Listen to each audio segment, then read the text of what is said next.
allegiance to the flag of the United States of America and to the republic for which it stands, one nation, under God, indivisible, with liberty and justice for all. There are no agenda adjustments this evening. Consideration of minutes. To approve the minutes of the April 5th, 2023 special meeting and the April 12th, 2023 Board of Directors meeting. So moved. Second. Okay. Any discussion? Seeing now there's none, I'll call for the vote. All those in favor? All those opposed? All those abstaining? I didn't read them. Sorry. And now we would offer public comment. Please remember to identify yourself and to let us know what town you are from.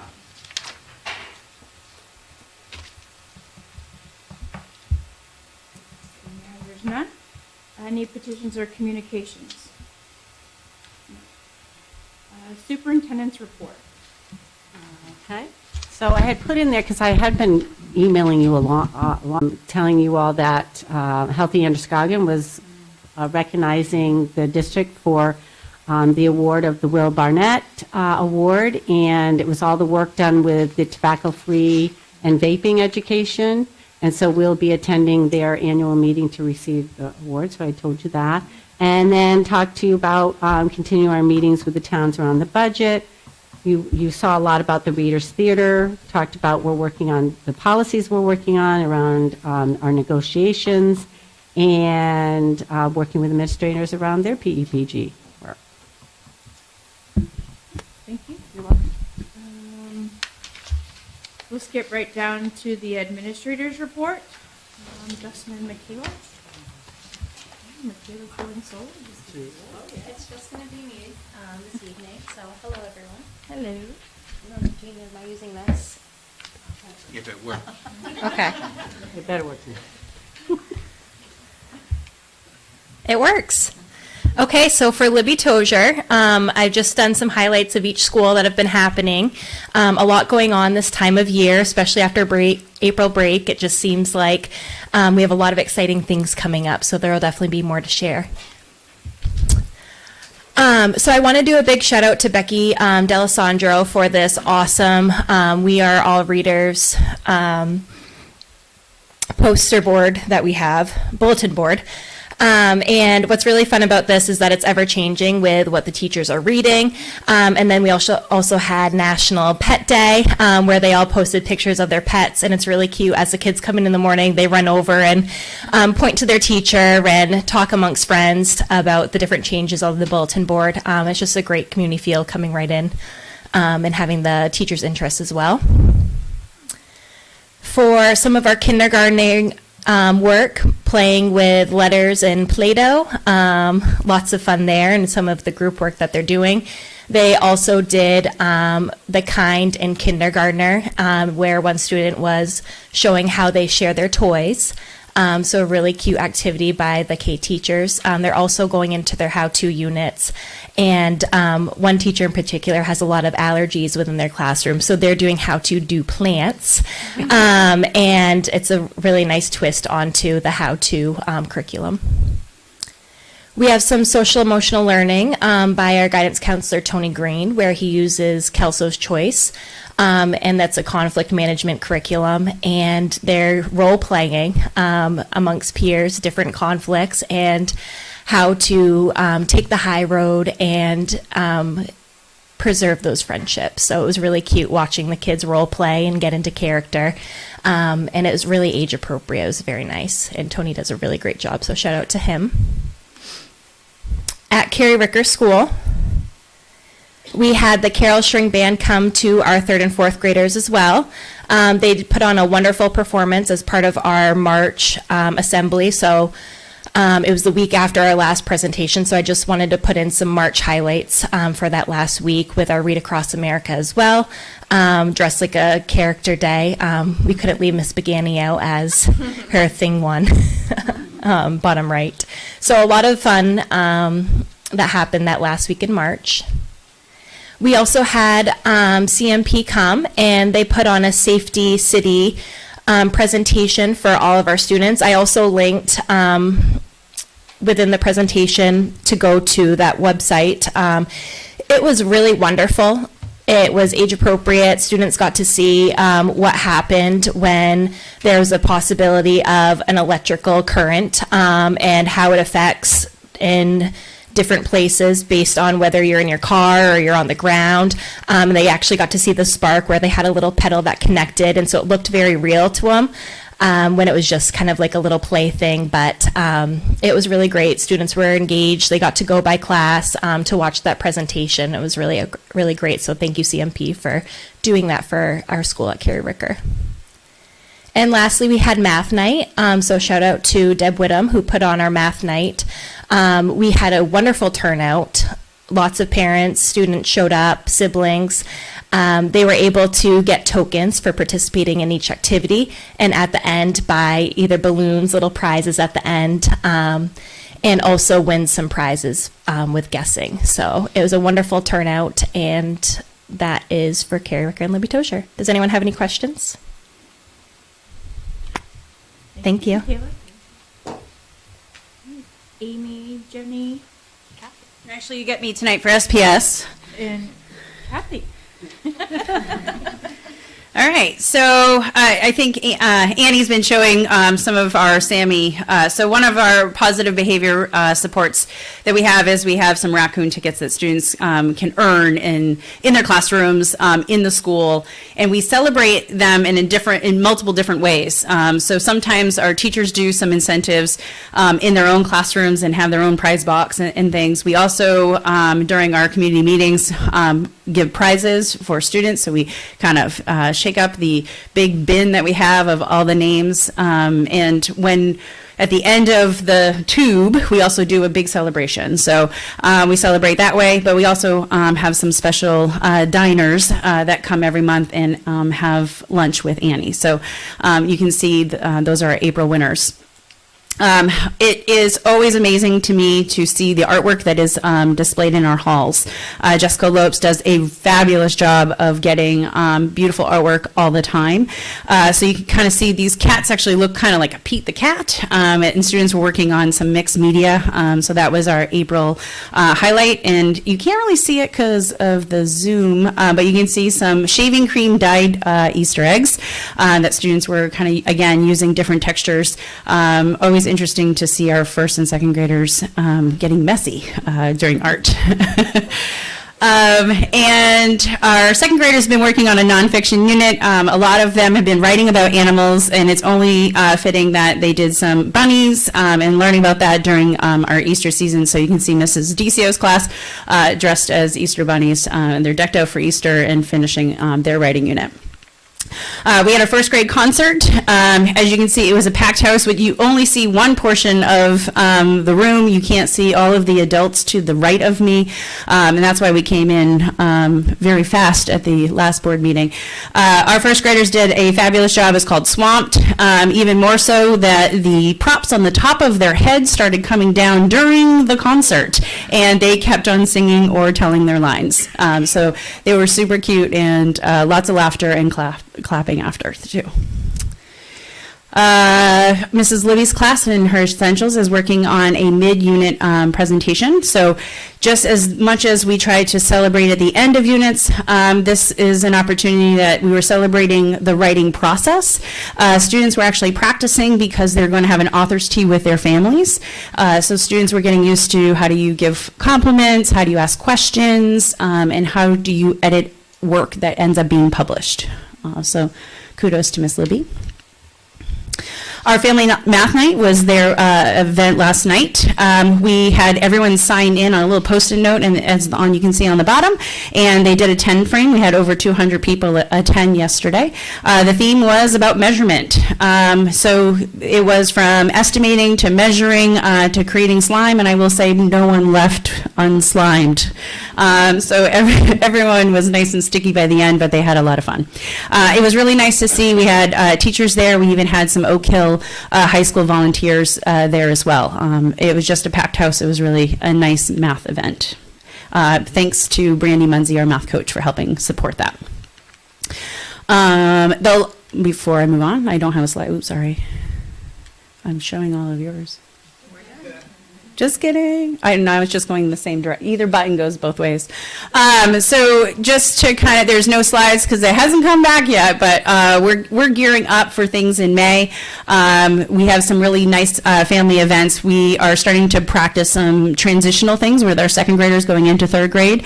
So we have 3 events planned. 2 will be with students. 1 will invite the parents. We're bringing back the famous barbecue. See? I told you it was famous. So we're starting to talk about what those transitional things will be for our second graders. We have some field trips planned to the Maine Wildlife Park for both. We also have a celebration of learning that we're going to invite our parents in to celebrate the learning. They can go to the book fair. Students can practice and showcase their student portfolios on May 31st. So we have a lot of, and then we're going to end with our parade. So that's one of our COVID perks is we kind of celebrate our learners that are moving on, but then also giving them an opportunity to continue the learning and celebrate through the summer. So we have a lot of things that we're still planning. We are also considering doing an after-school program. It's about 4 weeks. It's going to have some different themes. So we'll invite some students to come to do some arts and crafts and some low-tech, no-tech activities like readers theater and other things. So lots of things that we're still planning because we still have 30-something days left to have fun with our learners. Who's I'm not. The teachers are in the 10 frame. Any questions? Sorry.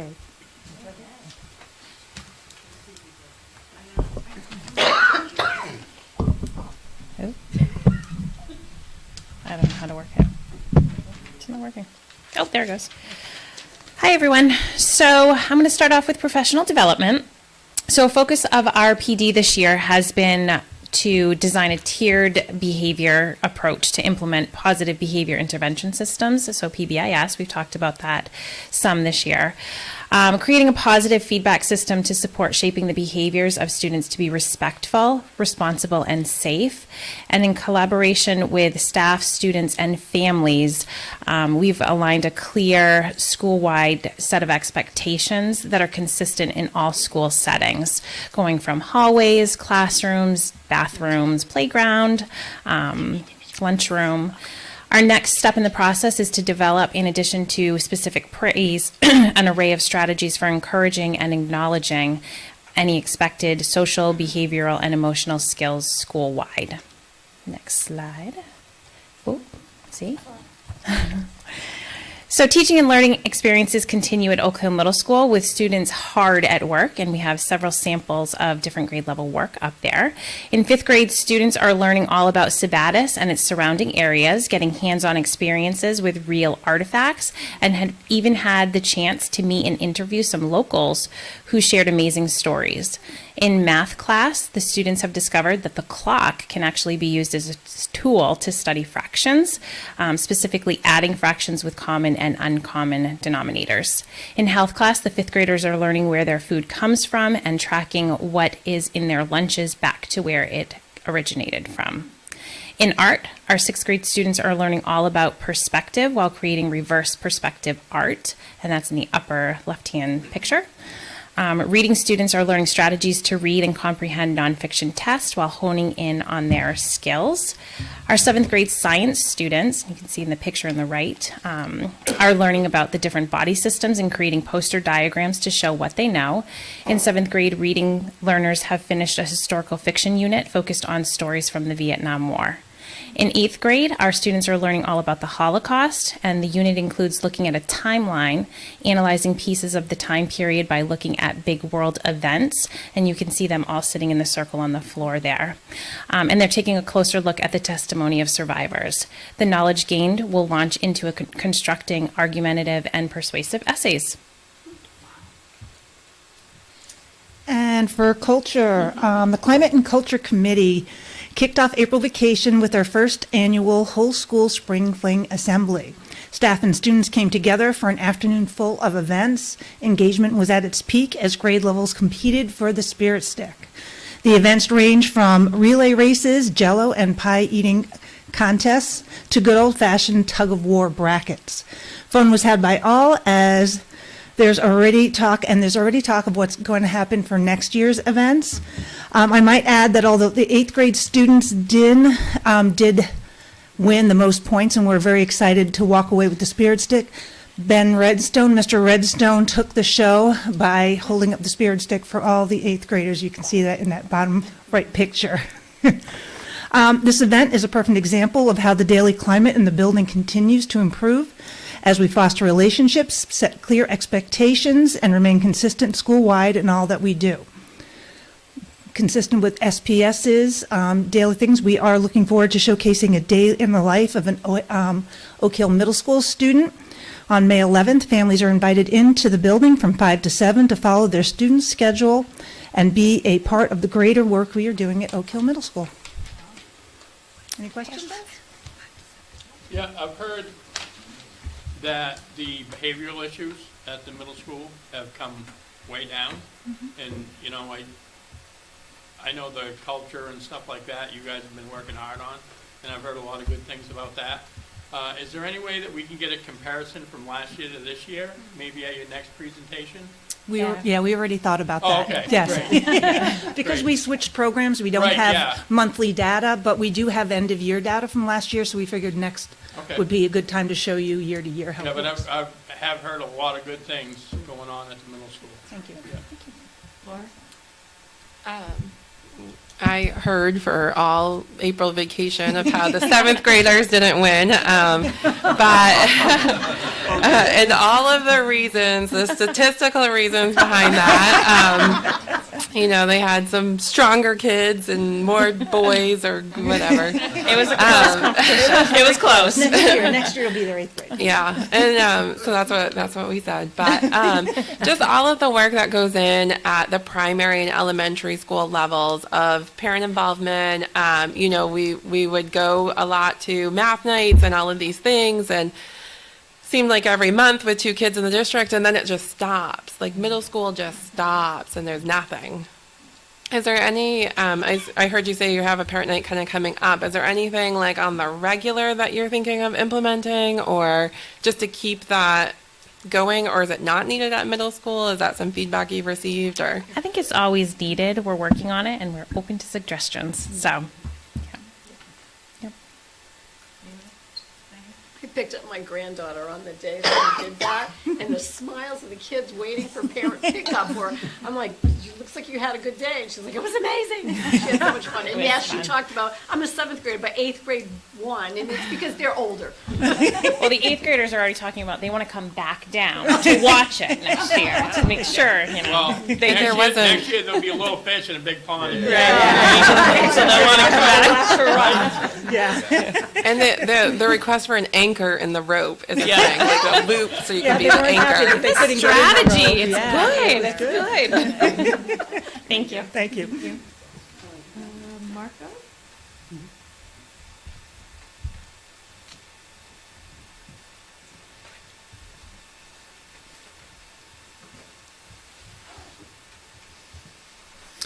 All right. Thank you, everybody. Good evening, and I appreciate a few moments of your time to share the most recent happenings at Oak Hill High School. I'd like to present with you guys the partnership edition of my board report, highlighting the amazing partnerships that we have going on in our community. In one of my first board presentations this school year, I introduced the JMG Main Career Exploration Badge Program to you. The program through JMG provides online workforce training support that students participate in. Upon completion of the training, students partner with an area business for career exploration for 40 hours. Once the 40-hour mark is met, students receive a $500 incentive check for meeting all of their requirements. Featured with letters of completion and those big checks from left to right are Alex Lacombe, who partnered with RDL HVAC Services, Austin Voy, who partnered with Crooker Construction, and Alexis Churchill, who partnered with Rogies Auto Sales and Service. And I'd like to thank JMG specialist Anthony Fernald for helping connect students with training and work experiences. Our next partnership is the Positive Behavior Intervention System, PBIS, and our consultant, Jennifer Butterworth. You've heard about PBIS before from Sam, as she spearheaded the program at the high school. The high school has taken great strides in developing expectations for students to be safe, respectful, and responsible in common areas of the building and classrooms. The high school PBIS committee has been formed and work on developing a staff manager versus office manager behaviors flowchart to clearly define responsibilities and to work to keep students in class and engaged has also been established. Sue and I have taken the reins and are working closely with Jennifer to build upon this foundation. Jennifer visited with our leadership team yesterday to talk about the next steps on the slide to develop restorative practices for student behavior and develop an incentive program for Oak Hill. Jennifer has been very impressed with what is already in place for student support through our BAR process and is excited to assist with us moving forward. And finally, the Melmac Educational Foundation has supported Oak Hill High School to visit colleges and industry. Here is a recent visit to CMCC. That's the middle picture there. Students were able to visit a number of programs, speak with alumni of Oak Hill now attending CMCC, and eat lunch in the cafeteria. Prior to vacation, a group of students visited Tech in Monmouth. Students learned about the amazing work this company has done in aerospace, automotive, medical, defense, and protective apparel industries. Additionally, Melmac provides a yearly scholarship for graduating senior, which we truly appreciate. And those are the pieces that I've highlighted for this month at Oak Hill High School. Any questions? Thank you, Mark. All right, thank you very much. Director's report is our next meeting. There is no student report as she is in Texas, I believe. So good luck to them. We will move on to old business, 6.1, to approve the 2023 and the 2024 RSU4 school calendar. So moved. All right, any discussion? Seeing how there's none, I'll call for the vote. All those in favor?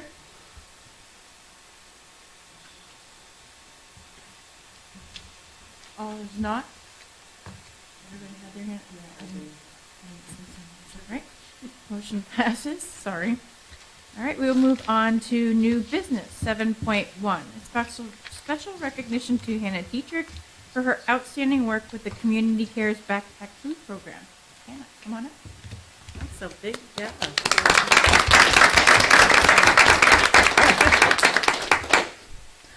What do you want me to say?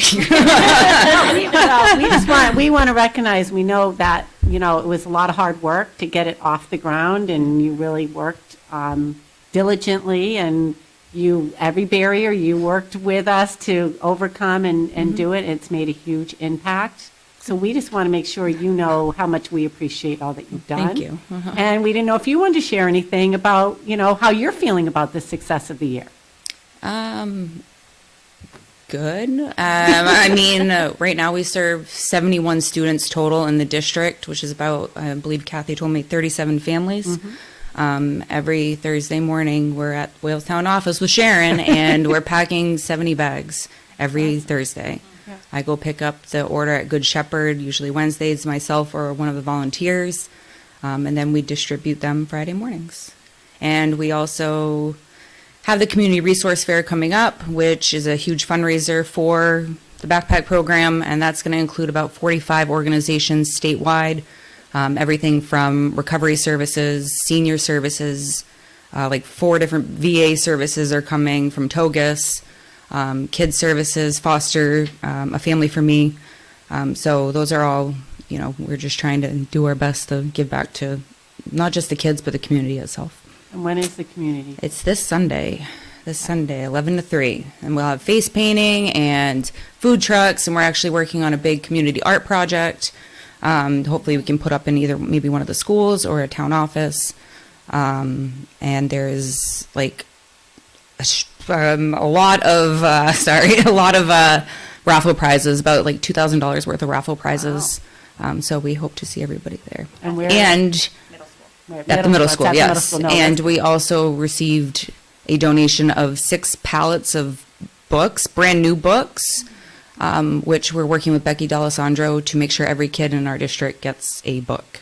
So Elephant and Piggy, they're all brand new. Don't ask, but they're all brand new, and we have probably thousands of books to give out to not only our community, but we're also going to donate to the Share Center to make sure all teachers have access to them. That's awesome. So yeah. Great work. Am I good? Robbie, I don't think you're quite done yet, Hannah.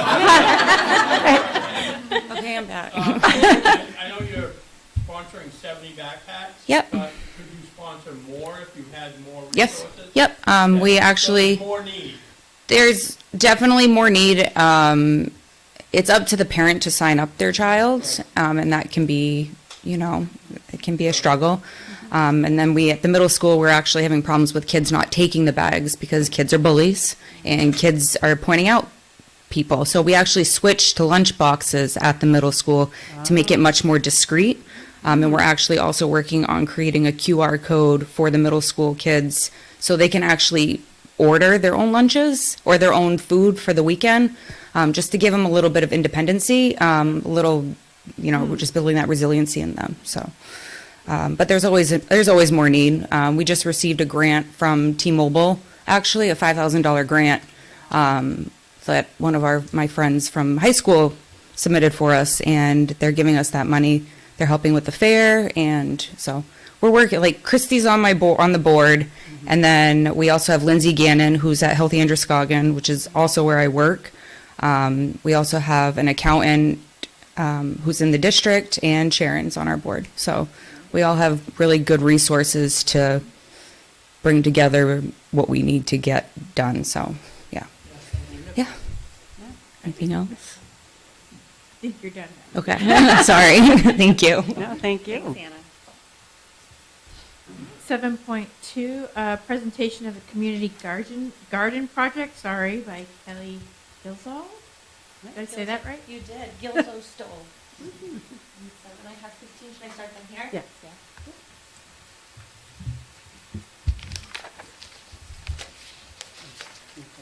So I'll wait till they go around. You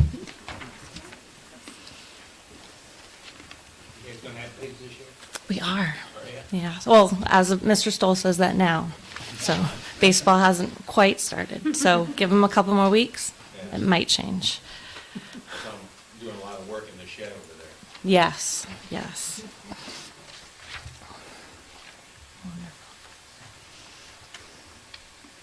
I counted too many.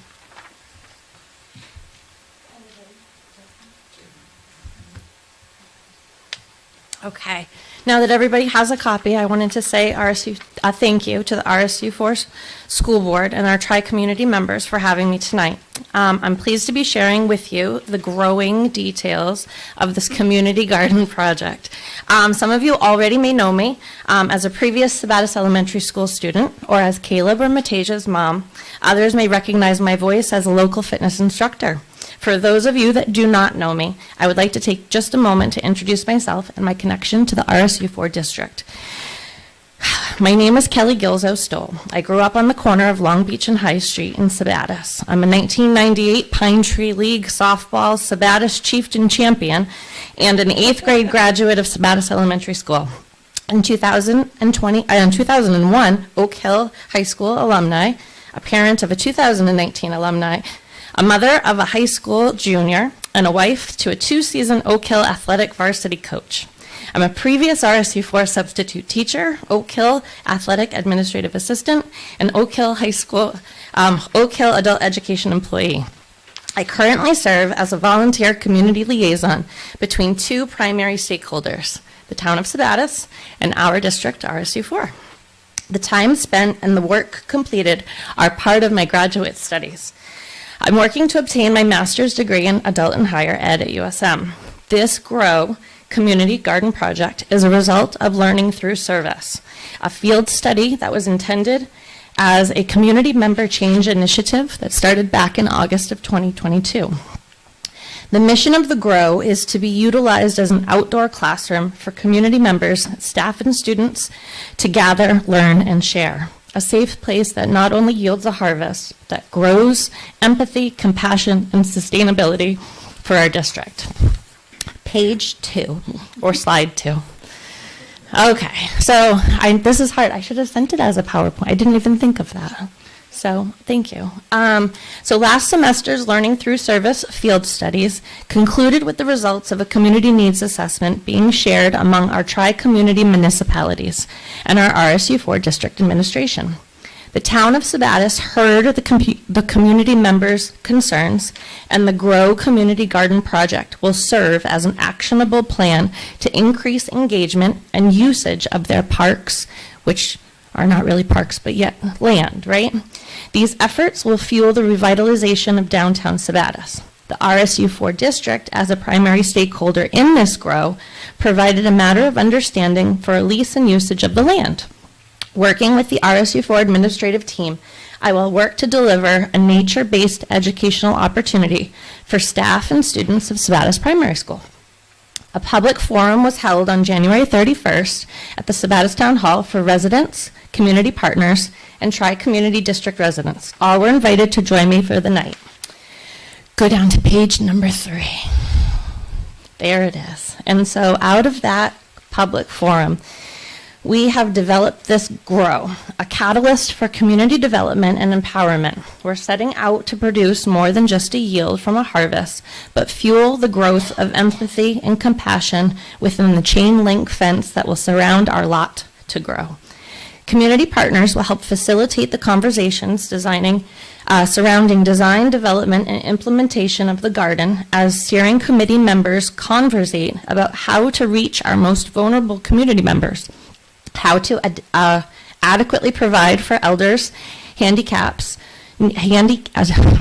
handicap needs, low income thresholds, and attend to those lacking transportation to and from the garden. With just 2 more workshops aligned to focus on the development of how the community garden project will operate, how outdoor educational opportunities will be intertwined, and how you will learn to acquire a plot of your own. I encourage you to come be part of those. Those dates are listed there. Or you can scan the code, the bottom left hand of the handout that I gave you from today's on the last page or you can catch up with me if you want to attend or have more questions. Slide 4. Okay, and this is where all of the good stuff comes. So at the end of March, a collaborative compromise between myself, Mr. Varney, our facilities director here at RSU4, and superintendent of RSU schools, Katie Grondin, and Miss Kathy Martin was made. The original identified lot to grow was in the backfield way behind SPS. After hearing and addressing SPS staff concerns of liability and accessibility to the garden in a fiscally responsible manner, we have come to the agreement that the lot to grow would be the best situated to the right-hand side of the entrance of SPS, right above that lot to grow square. So if you skip to the next page, you'll actually see, and then I zoomed in as an aerial. I know. And the lot to grow is marked with those beautiful yellow lines. This represents a plot at 80 by 50. The parking lot streetlights will provide the garden and members light for evening gatherings. Ample sunshine will hit to the garden during the day, as well as we have some accessibility to public water and visibility for community members. Further discussion and details are still in conversation about how to access that water. And so I'll talk a little bit more about that on the next. Oh, this was just a fun one. So if you were a fun view, if you're coming out of SPS and you're in the circle, heading back to your car, that spot to the left of the concrete pole, light pole, is where we would be. So that kind of gave you like a visual right out in front. Okay. Next one. And this is where the work really starts, is in this design. And so, over the past month and 2 workshops focused on design, we were able to brainstorm and ultimately solidify how we will incorporate traditional gardening attributes to this community garden project in a non-traditional approach to a community garden effort. Taking both primary stakeholders, as I call them, into consideration, the steering committee has delineated plots appropriately to serve the needs of those invested. Plots will be designated among Town of Spatus residents, staff and student families of SPS, and if there are any available plots left for interested tri-community members of the district. The preparation of the plots will be a community-led effort kicked off with a day of implementation scheduled as of now for Saturday, June 3rd from 1 to 4. Next page. Dun, dun, dun. And so our GROW. GROW is a 3-letter acronym that stands for Graduate Research Opportunity. And so I don't know if I shared that, and I thought I should, because a grow is usually like a garden grow, but this is fun. Okay, so situated among and between pavement, it's best to choose a design that would require soil ideal for raised beds. This increases our startup costs a little bit, but it's best for the successful annual yield. So here I zoomed in to see what it would look like, just so that you can picture it. Then we're going to go to the next slide. And it's even closer. And so here is a grid design from top to bottom and aligned with secured gated entries. The town of Sabattis has 25 designated plots. Plots will be filled and built as filled with a membership. And so there are 7 elevated plots that are raised and ready for handicap accessibility, 7 4x6 plots, and 11 2x3s. I'm going to go back to the 2x3s because they're small, but they're mighty. SPS, we've designated 11 plots, and now again, mind you, there are 12 teachers from what I counted. And so if everybody wanted one, I bet we can make it happen. And so, but if the thought is maybe not everybody wants to take on that responsibility in the classroom, because it could be a lot, and we absolutely don't want to do that. But they would be invited to create in those spaces. And so they're fun ones, those what we call Potger plots, the triangles and the Tetris shapes, along with elevated beds which lie middle and down of the octagon seated areas, so that it does give inclusivity to all students. The third part was a really fun community member suggestion. And in the design, we want it to be as inclusive of all things garden that we could in such a limited space. And so there are 6-foot gutter walls to include berries as pollinators, and a really fun, really easy way to grow them. Another thought was that we do trellises and have what we call community give back. So at each pickup, you get a pint, and whatever you pick, you can put in your pint, and you take it home. So you pick a pint at pickup. It's like Peter Piper and all of his peppers. That was fun, right? So I thought it was a good time. And then there's one trellis that sits far down at the left, and that trellis will actually have a bench underneath it, just to add for more seating on the opposite side, where the seating area is set to be in the middle. But lots of room for space and movement and gathering, and that's what we intend to do. Okay, there's little P's and little B's, and we're going to address those topics next and how it kind of incorporates into an academic forefront. Go ahead. Slide 10. So as we move away from the garden design and into our next workshop topic series, I just thought this was fun. You could kind of zoom out and see the whole shebang. No Name Pond Road is at the top, and that's where your garden would live. Next slide. Okay, so when we first identified our lot to grow, which was far behind SPS in the backfield area where nobody goes, well, there's no water there either, only in the soil, and so water accessibility had to be addressed immediately. Before we even received approval for the land, I wanted to make sure I had that addressed, because I knew it was a huge one. Well, I was successful in doing this and finding it, and it was so successful, we received a grant from the Maine Environmental Education Association to incorporate rainwater barrel collection, which is super fun, but they gave us some money to include it in our garden. Now, of course, our new lot doesn't necessarily need it, but it's great to have as a backup, and it's a great learning opportunity because it's super affordable. So With the newly identified lot, we're not pressed to depend on the rainwater. But the thought is that we will hold an opportunity for the GROW Steering Committee to host a night where the community can learn about the rainwater barrel collection, why you do it, the history of it, and then actually how to build these 4 barrels that we can implement in our garden on June 3rd and put them right into the plan. So we learn, we do them, it's fabulous, and we're going to have fun. And so that slides up to the next, is that the hope is that we'll hold it on May 16th at from 6 to 8. And so it would just be a community partner-led opportunity. And so the rainwater levels and pH tracking will also be included in that, as well as how to maintain. These are parts that will be important for us to learn about the sustainability of how we will keep these barrels safe and clean to use as water. Next one. Oh, this is fun. Okay, so the history that surrounds protecting and maintaining Earth's water sources runs deep.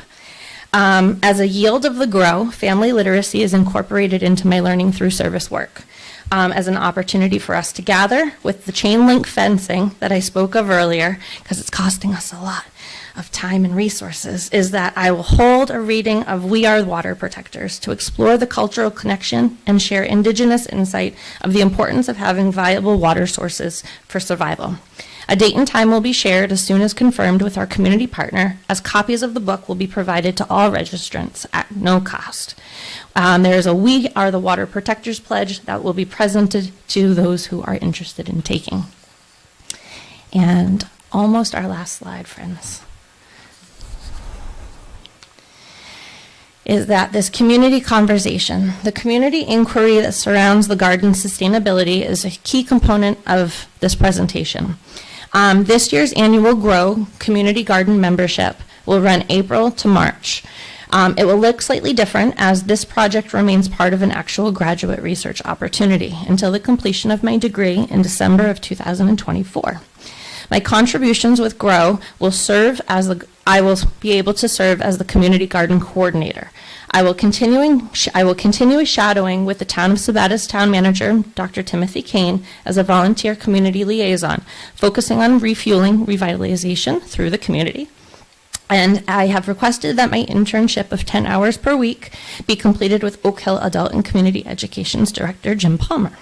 My hope is to strengthen the program's roots back to the entirety of the tri-communities that make up our district. I hope to create a little spark. Knowing that my time as a graduate research student will come to a close, I sent a proposal to the committee members of the Sabatis Rec Club on March 7th. I presented the idea of a garden club. This would help support the membership, track volunteer hours, organize a schedule for successful yield, accelerate participation, and lead to sustainability. On Sunday, April 24th, it was unanimously voted by the Sabatis Recreation Committee members that the GROW Community Project will convert to a Sabatis Rec Garden Club. Yes, and the MOU between myself and primary stakeholders will shift to encompass the Sabatis Rec Garden Club as a sponsored entity. I have applied for 2 large grants to support the GROW to its fullest capacity.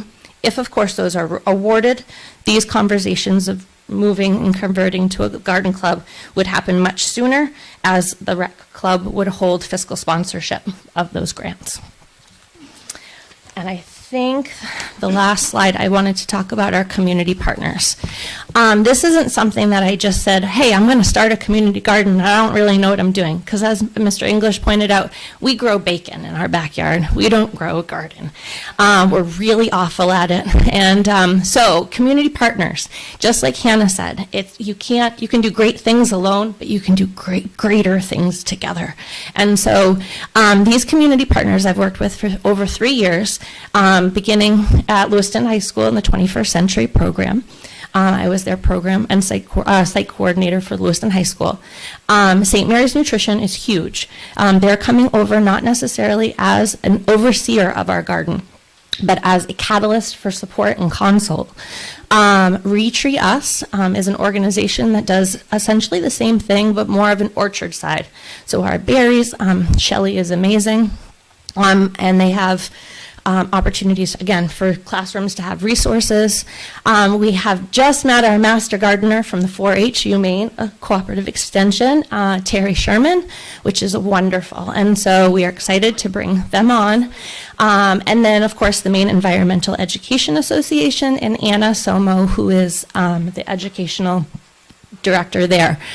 And then lastly is that tri-county support, tri-community member support, and that's each of you.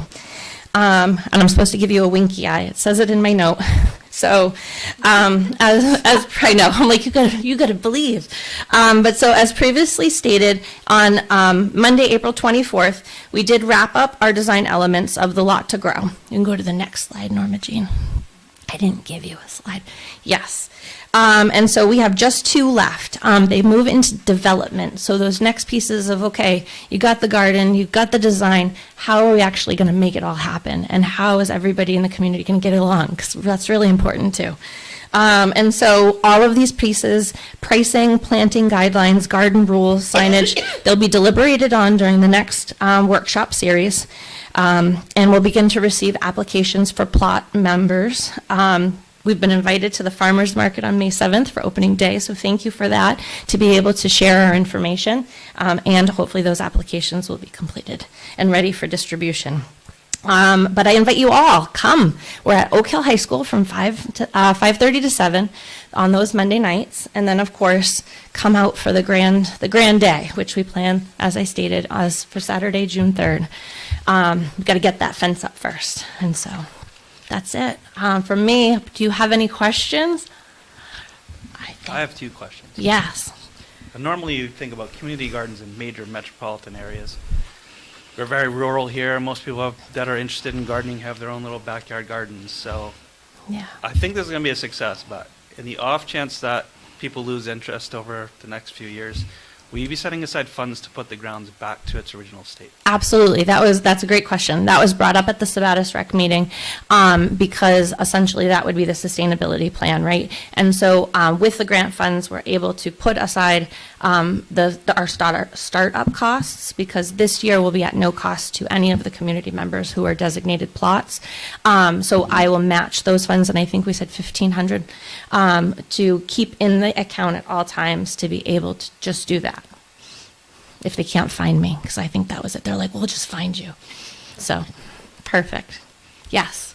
Yeah, so I'm on the board of directors of RCAM, and we do gardening programs for 14 towns. Yes. Some of which are in Sabatis. Mm-hmm. And we build raised beds. Yeah. This year they're unique. They're like 35 gallon or 50 gallon plastic barrels cut in half on a frame that Yeah. stand up to. Perfect. So there's a possibility that when we get requests from Sabatis people for a raised bed, Mm-hmm. that they could be referred over Yes. to your program, and that would allow us to serve more people and still get those in Sabatis that are desiring one. That sounds wonderful. You might, Let's connect connect those pieces, for sure. we have a gardening director that's working there now. That Okay. That would be awesome. usually have a master gardener or two. Right. Somebody that tills that you don't need. Right. But thank you for that. right. That's a great You said you connection. had 2 questions. Yes, I have another one. Oh, yeah, that's right, Scott. I apologize. My kids were in SPS not that long ago, Yeah. and when they did open houses or concerts of some sorts, that grass area was filled with cars. I mean, there were so many cars that were all the way down to Green Street. So have we addressed the situation for parking once we take over that grass area? Like, I don't know. It's been a few years since I had to park there for a huge event, but How was it? I guess my question would be is how was it when you guys had the event the other night? Most people avoid that area right now because it's so muddy. And so a lot of people aren't going on that part, but they are going down on the street and all the way to Main Street Market. But they are not parking on that part of the lot. right. So now they go all the way down to Main Street Market, which is quite a walk. Like in the fall when we do open house, a lot of people were parking in that area. Right. So I don't know if we But thinking about maybe doing like a split open house where a portion of, we split it up and not do it all at the same time, or I just think that there's quite a few vehicles that were parked in that area. The other thing too, I had a thought is, Yeah.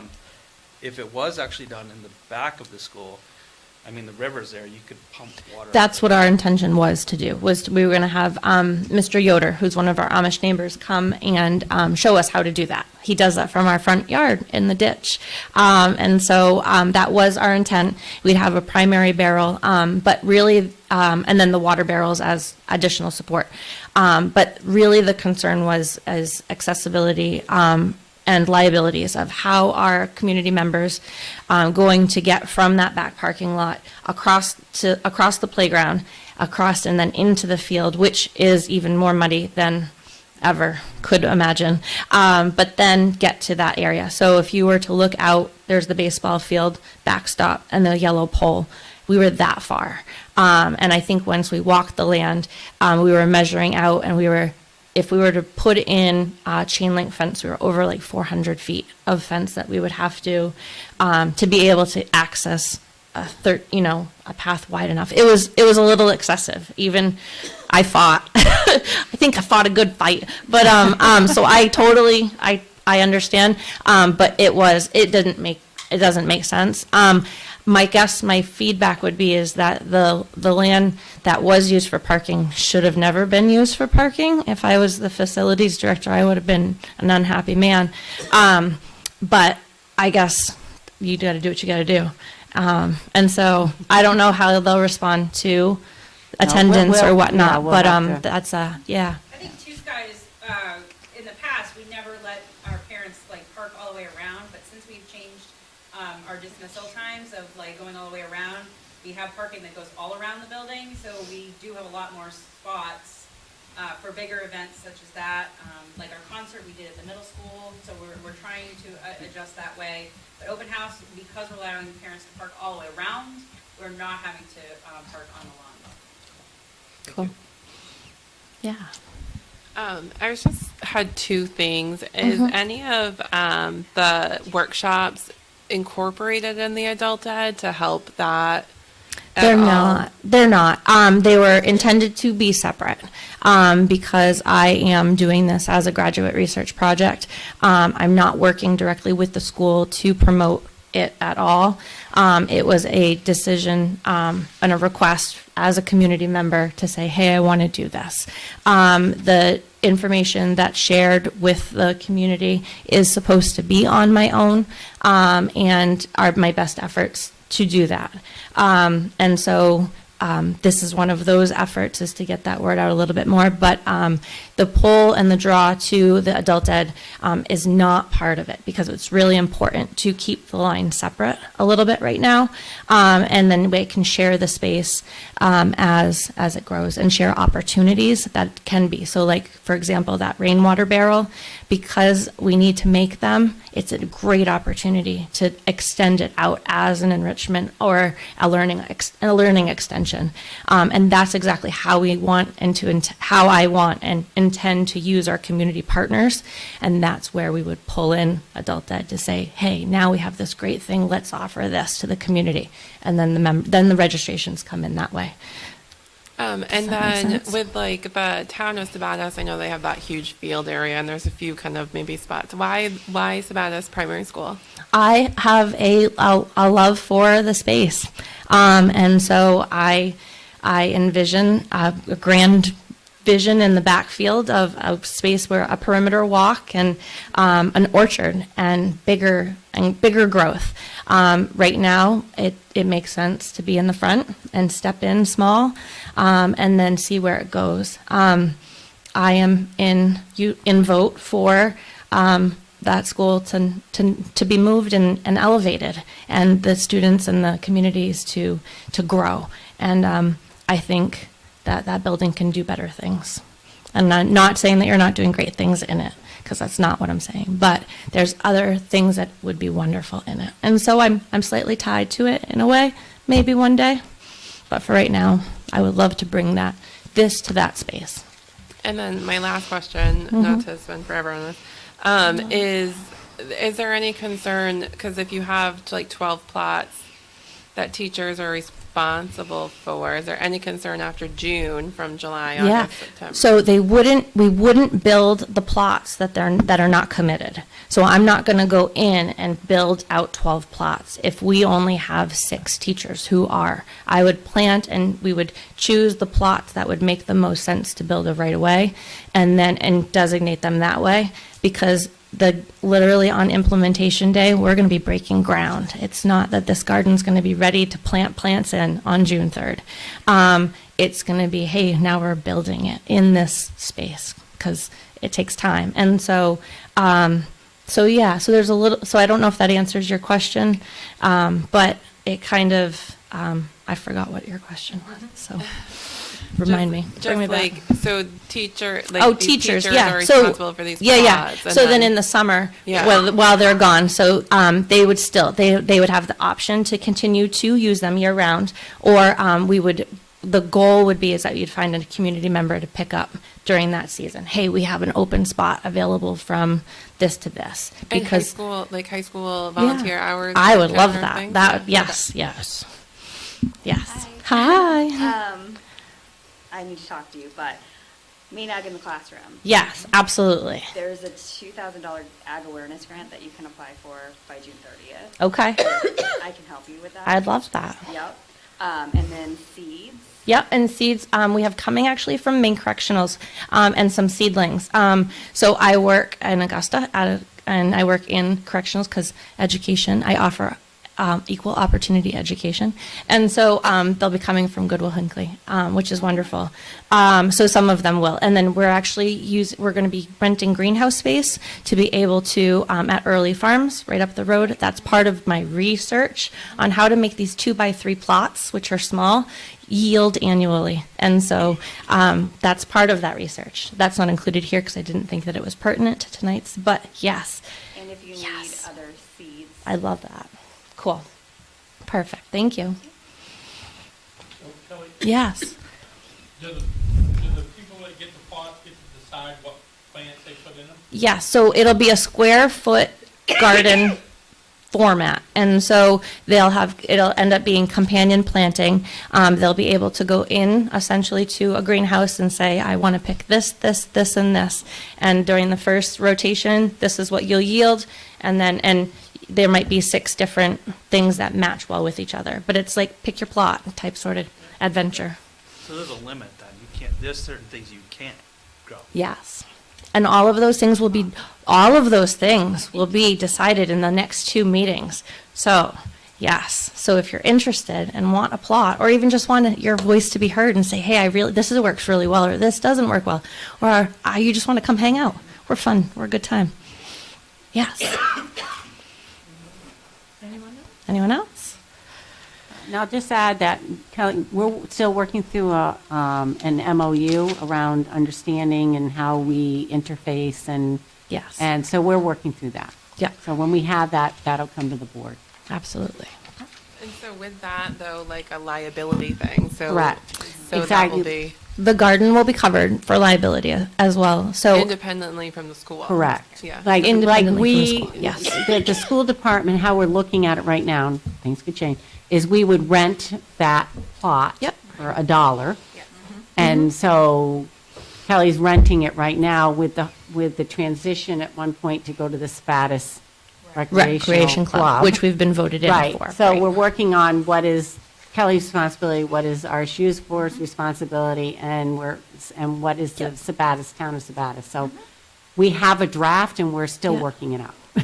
Yeah, those little pieces with Those the little move, pieces, like again, that water accessibility. How are we going to do this? Who's going to have? Those are huge things because they have to spigot the fire hydrant ish or something so that we have more regular access to it. Yeah. But yes, so it is a work in progress. But thank you so much. You Yeah, mentioned a well grant. Where is that correct? There was a well grant. rainwater barrel grant. Oh, so We're going to build rainwater So barrels. you're expecting to water this completely with rainwater? No. Originally, when our original plot was out, we were going to pull from the creek, and then we have the water barrels as backup. Here, there's a fire hydrant within distance of the fence that we should be able, that Dr. Kane has stated that we should be able to work with the Public Works and the Fire Department to spigot it for more regular access, but we'll still use the water. So the grant is to support the build out of the, yeah. Yes, May 16th, Tuesday. Perfect. Thank you all so much. Thank you, Kelly. So we will move on to committee reports, and tonight's report is on finance and facilities. Finance and facilities met at 5:30, and I'll go over the financials first. This is as of March 31st, 9 months, or 75% of the year, completed as of March 31st, 2023. On the revenue side, year to date, we've received $15,933,071.45, which is 74.84% of the anticipated revenues. And on the expenditure side, year to date, we have expended $14,622,910.46, which is 69.45% of the budget. So we have implemented a soft freeze on certain line items, and it's a not to spend request from Katie and Sam. And we met with the auditor tonight, and I have some stuff to pass out to everybody. Sam has it, and we'll go over the audit report.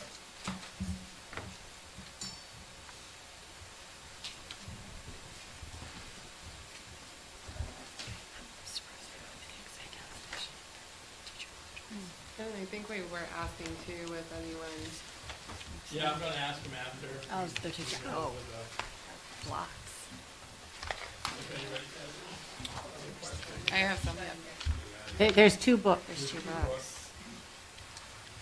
and you have the There's presentation annual inside. and there's reports. Yeah. So, 2 per.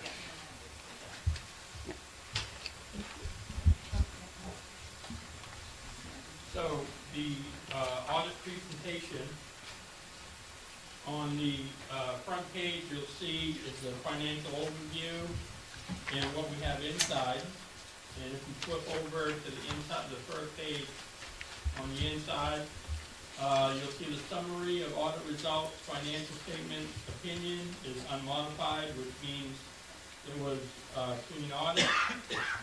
Report required by the government auditing standards, GAF, no material weaknesses were found. Significant deficiencies in preparation of financial statements. The auditor, because Sam was new and Jessica was new last year, didn't feel that they could perform the financial statement, so he helped with them, and we hope to rectify that next year.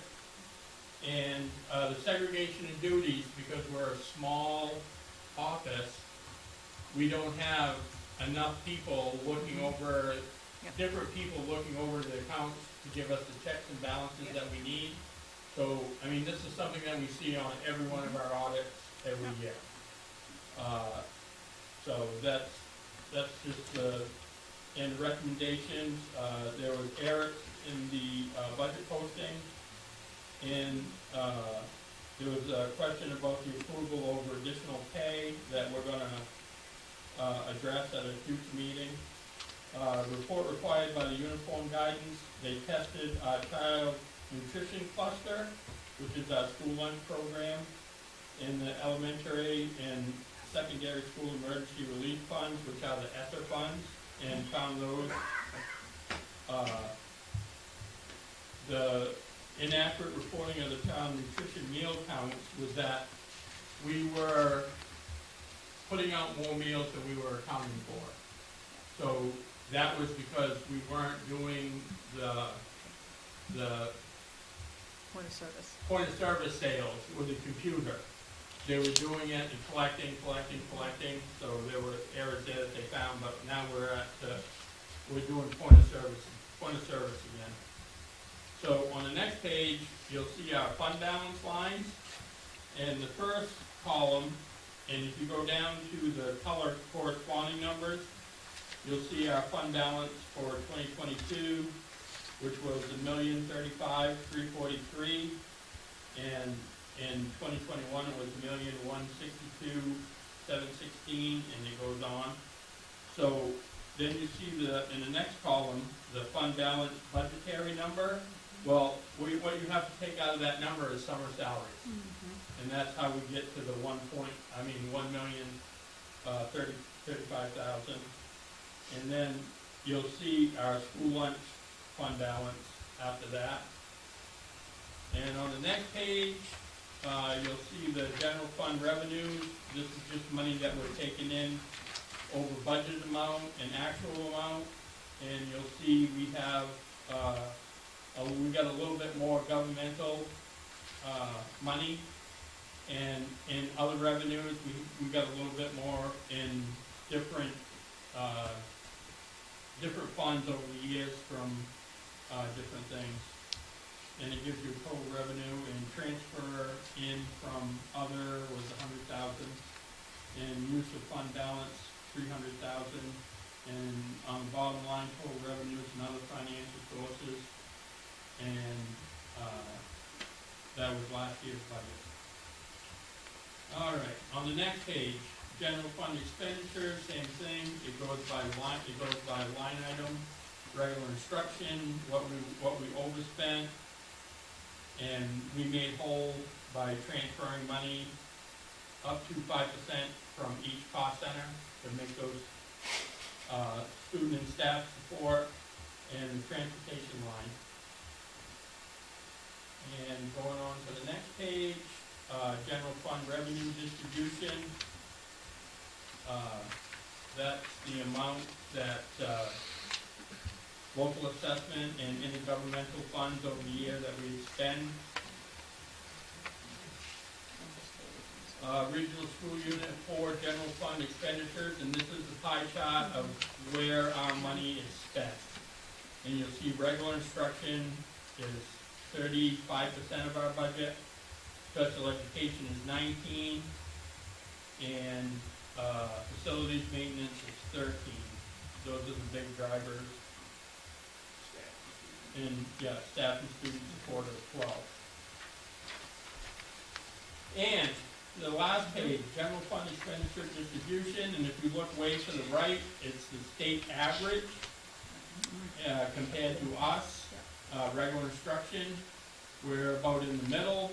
Special education, we're a little low. Career and technical education, you know, a lot of schools don't even have that. Our money gets spent at the vocational regional school. So yeah. So my next question is, if you want the auditor to come back, if you got any questions for him, I guess you can just let us know, right, Katie? And I mean, if we can't answer the questions, we can have him come back to another board meeting before the end of the year. But this audit is usually done by December, right, Bob? Yeah. Yeah, it's required by statute to be done. Yeah. in December, but- So there was multiple factors of why it wasn't done on time. Their staffing, it's just what it was. We're not alone in that, and all over the state. Robbie, did you get any recommendations around carry forward? No. Well, I take that back. The recommendation that we did get is that up until last year, the state would only let us carry over 3%. And as of this year, Katie, it's 9%. Oh. So, we figured 9% of a $20 million budget is a pretty large carryover. That's what we're allowed to do. That's what we're allowed to carry over. It's not what we have to carry over, it's what we're allowed to. And of course, the auditor, any good auditor would tell you that you should have a decent carryover. Yep. So the question, I mean, what we have historically done in the RSU and before the RSU, when we were 3 separate towns and Oak Hill, was we would give as much money back as what we felt we could live with for the town to impact taxes. Now, that's a double-edged sword, because if you don't have a carryover the next year, then that just adds to the hole in the budget that you have to try and fill with tax revenue. So the question to me is, do you go to town meeting and ask the taxpayers, do you want us to carry a large fund, you know, a decent fund balance to make sure we don't have a problem and have to come back to you when a roof goes bad or a boiler goes down, and we can drop, what we still have to get the okay to spend that money by the taxpayers, but we wouldn't have to raise it. So that's, you know, and we have never done that here in the past. And some school districts do. Some school districts carry, you know, $2-3 million fund balance. So, our fund balance in here was $1 million. We got 400,000 of it stuck into This year's the budget. budget, all right, for next year's budget. Yeah. All right. And we have some accounts that might be as much as combined about around 100,000 short. Yeah. School lunch School lunch and adult ed. And adult ed. adult ed. So between the 4,000 we're already taken out and that 5,000, that leaves about 500,000 in the fund balance to be carried forward. It's, you know, it's really the board's thought. I know Sam would like to go and maintain all of that, but it's really the board if we want to put more of that in the revenue line to offset local taxes a little bit more. Then we would modify the budget at the town meeting with whatever the board decided it wanted to change it to. You put it in the fund balance, you can't really spend it without authorization. The reserve fund, then the board can go and basically spend it without having to go back and get permission to spend. But again, it's, you know, our past practice has been to give as much of it back as we could to those who have paid it. Instead of carrying over and reduce the taxes for somebody who didn't pay it in the future.